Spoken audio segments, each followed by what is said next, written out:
Shout out Team Kauragon. Ba? Mark Caceres, alias Boy TV. Mga kaibigan, si Team Kauragon from San Fernando, Camarines Sur. Hey! Yan, ano na to, collaboration, naikasalan natin mga kaibigan, no? Tuloy lang.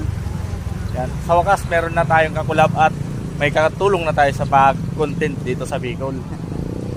Karating lang eh. Oo. Meron tayong magiging kagrupo. Yan support nyo guys yung yung Facebook page ni Facebook OFW sa Pinas, si Mark. Yan, OFW sa Pinas, mga tol natin dito sa mga Kauragon natin dito sa Bicol, sa Minlaor, sa San Fernando. Yan, buong Bicol sasakupin yan ng Team Kauragon at OFW sa Pinas, si Mark.